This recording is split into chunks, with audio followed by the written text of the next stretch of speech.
मध्यरातमा गुन्डुमा ढले जेएन भन्ने एउटा नेपाल प्रेस भन्ने अनलाइन मिडियाले लेखेको समाचार के रहेछ भनेर खोलेर हेरेँ। खोलेर हेर्ने क्रममा चाहिँ त्यहाँभित्र रहेछ प्रचण्ड र ओलीले केही समय अगाडि गरेको सहमति मुताबिक प्रदेश सरकारहरू सेयर गर्ने सहमति अनुरूप अहिले आफ्नो भागमा परेको प्रदेश सरकारहरू पुनर्गठनको तयारीमा छन् उनीहरू। सोही क्रममा बागमती प्रदेशको सरकार पुनर्गठन र संसदीय दलको नेता फेरेर मुख्यमन्त्री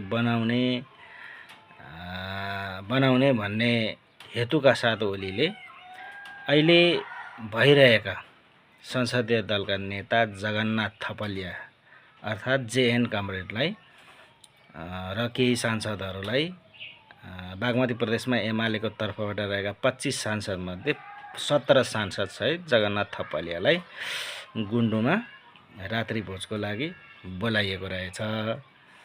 र त्यहाँ बोलाइएपछि थपलियालाई ओली पक्षले ह्युमिलिएट गरेर संसदीय दलको नेताबाट राजीनामा दिन र किरण थापा मगरलाई संसदीय दलको नेता बनाएर मुख्यमन्त्री प्रस्ताव गर्न जुन दबाब दिएछ, यो क्रममा चाहिँ एकाआपसमा दोहोरो भनौँ न दुई पक्षबीच केही कुराहरू भए, तनाव सिर्जना भयो र ह्युमिलिएट फिल गरिसकेपछि जेएन कमरेड जो जगन्नाथ थपलिया चाहिँ आफ्ना कुरा राखेर बाहिरिने मनसायले बाहिरिने क्रममा चाहिँ उनी ढलेछन्। उनी ढलिसकेपछि यसलाई उठाइहाल, यसलाई लग यहाँबाट, यतिको दबाब त धान्न सक्दैन भने यसले पुरै प्रदेश कसरी सञ्चालन गर्न सक्छ भन्ने भावका साथ ओलीले त्यहाँबाट उनलाई हटाउन अनुरोध चाहिँ भने हटाऊ भनेर आफ्ना चाहिने मान्छेहरूलाई भनिसकेपछि उनलाई हस्पिटल लगियो र अहिले उनी आराम गरिरहेको कुरा उनकै साथीहरूले पुष्टि गरेका छन्। यो सुन्दाखेरि र कोशीमा यस्तै कोशी प्रदेशमा हिक्मत कार्की आफै मुख्यमन्त्री रहिरहन त्यस्तै तिग्डम गरिरहेका छन्। अब 1 वर्ष जति समय होला।